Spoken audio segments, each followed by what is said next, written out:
Yo, what's up guys? My name is Ash Hodgkinson, aka Ash Magic, and I am the author of Real Magic.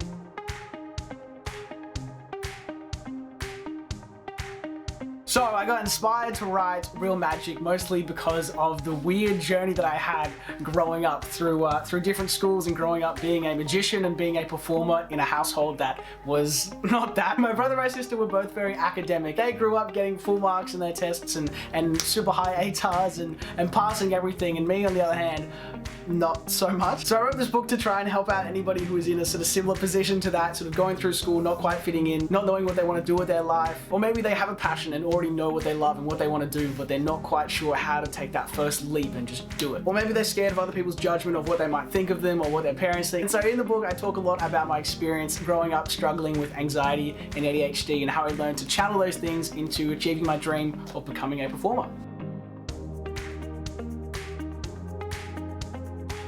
My first thoughts when seeing the final cover were I was absolutely mind blown. And because it is such a different and weird book, I really wanted it to stand out on the shelves, and I didn't want it to look like just any normal book. Because me growing up with ADHD, you could probably guess about how long I could actually spend reading a book.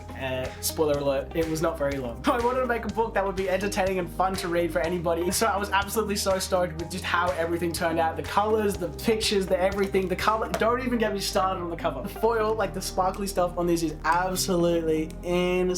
Look at that! All the pictures and all the cartoons in this look absolutely insane. Growing up, like going to different schools, one of the schools I went to was a performing arts school. And so everybody there is super creative, and some of my best friends are still from that school. And so I definitely 100% wanted to get them involved. One of my friends from that school is a photographer, so I got him to shoot the front cover and it looks insane. And my other really good mate, Nick, is an insane graphic designer, so he did like all the cartoons and all the pictures and everything. So shout out to Nick. Love you, bro.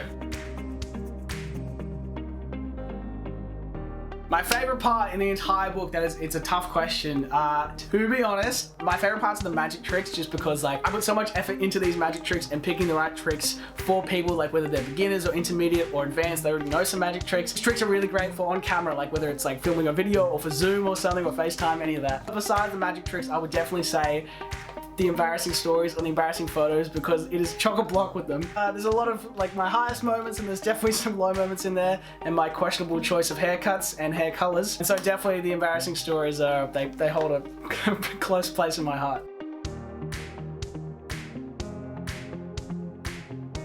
The hardest part in the book to write, I feel like my mind would immediately go to like the stuff when I'm talking about my struggles with anxiety and ADHD and growing up, not fitting in, stuff like that. But to be honest, like I feel like I'm reasonably open with all that. I was mostly super glad to talk about that, just because like I feel like this is the kind of thing that I would have loved to have growing up. So like at the time growing up and going through these things, you feel like something's wrong with you, and you feel like, why is it so easy for everybody else? Why am I struggling so hard with this? And so I'm really happy that I was able to put a lot of tips and tricks and little things that helped me along my way of helping to deal with those things in the book. The hardest part was possibly just like the amount of detail that like goes into just like making sure everything is right, and I'm a super picky person, as you can probably tell. It was a super fun process, but that was probably the hardest part, just doing all this super detailed work. But I loved it, and I'm super stoked that it is out.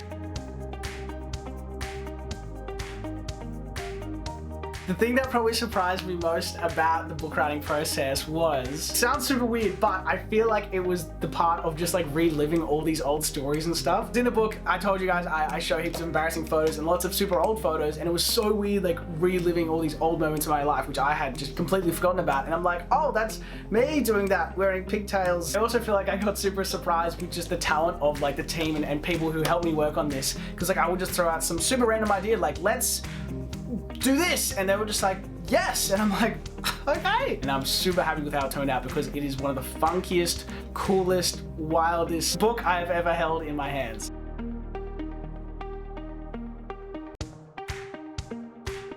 I feel like my motivation to talk a lot about the anxiety and my ADHD just comes from my experience growing up and having no sort of role models in that sort of area. Like growing up with these conditions in school, like every time someone would mention it, I would feel ashamed, and it's like, you shouldn't feel ashamed, something like that. These should be things that empower you, and so that's just sort of what I want to try and do to kids or people who are struggling with the same thing, to know that these things can become your superpower, and that you're literally not alone no matter what you're going through. And I hope that even if they're not in like a super similar position to mine, that they can still relate to the story and relate to the struggles or relate to things things and experiences and stuff I talk about. And even now, I feel like ADHD is a big part of my life. Not that it's controlling me, but I feel like it's a big driver of a lot of the things I do. Being a creative, it really helps sometimes just to let your mind wander and you come up with the weirdest things. Like a lot of the things in the book is just like random thoughts that I've had while zoning out or getting distracted by something and be like, oh, that's cool. And then I'll quickly make a note, or I'll be sleeping and then I'll wake up at 3 in the morning and be like, oh, I need to write that down. And also spread that message out there to people that these things that you're struggling with can be of service to you and help you achieve what you want to achieve. And I hope that when you read Real Magic that you just feel inspired to go out there and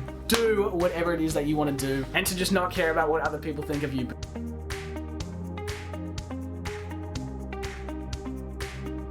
I can show you the very first trick that I ever learned, and one sec. It uses chapstick, and if you know me, you know that I carry chapstick with me 24/7 for some weird reason. It just uses the chapstick cap. Watch the chapstick cap.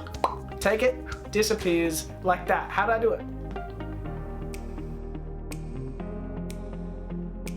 My favorite trick that is in the book. Now this trick uses chapstick. I love this trick just because the amount of like teachers that yelled at me for doing this trick in class, mostly because I would always drop the chapstick and it would roll on the floor and make a big noise. I also love this trick because it's super simple and you can do it anywhere and you can do it with literally any object. So chapstick, watch the chapstick. If I take it and push it in my hand just like that, you can see it going in my left hand, blow, completely disappears and appears behind my ear. How does that work? In fact, I know how that works. It's in the book. You can read it and you can learn it and you can do that for your friends. Okay, I've just reread the question and it asked, do you have a favorite trick? Not, can you please show us your favorite trick? Well, I showed you anyway. Let's move on.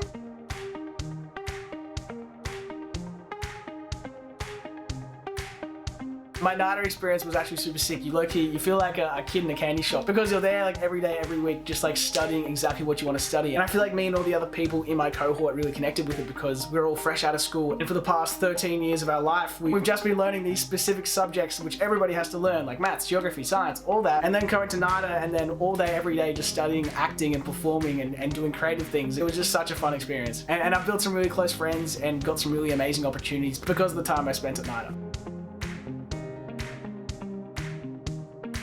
Okay, big question. Not only did it really benefit my acting skills and my ability to just feel comfortable on stage in front of a bunch of people and feel vulnerable in front of people, and I feel like in the book, like talking about all these things, to be able to open up like that, which, you know, we really practice at night, I feel like overall it really just like strengthened my creative and my performative instrument. Not only in the creative side, but also like the business side about working with contracts and employers and employees and freelancing and just sort of how to be your own cheerleader sort of thing. And overall, I feel like it was just a really good move.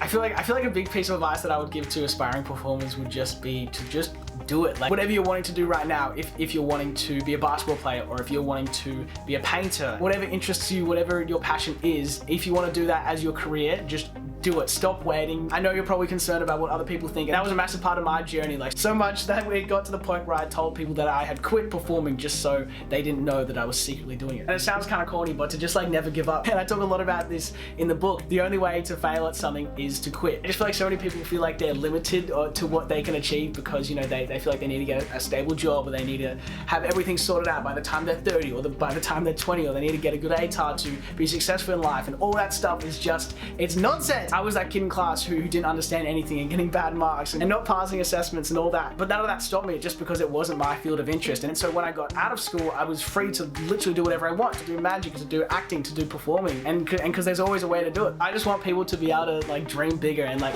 oh my goodness, I just want people to be able to dream bigger and to know that if they want to do something in life, they can do it. I know there's so many people out there who are thinking, oh, I want to do this, but no, they told me to go the safe route or whatever. I feel like I'm just a living example of anything is possible, you know, like if you put your mind to something, you can do it. You just need to work at it, you need to visualize it, manifest it, and never quit, and it will happen. So there's my little inspirational rant. I hope that helped you guys. So yes, back to the book. The new book comes out in September. I don't know if it's already out. I don't know what time is it, where we are, what year is it. You can pre-order it right now online. Hope you guys have a great day. I'll see you later. Bye.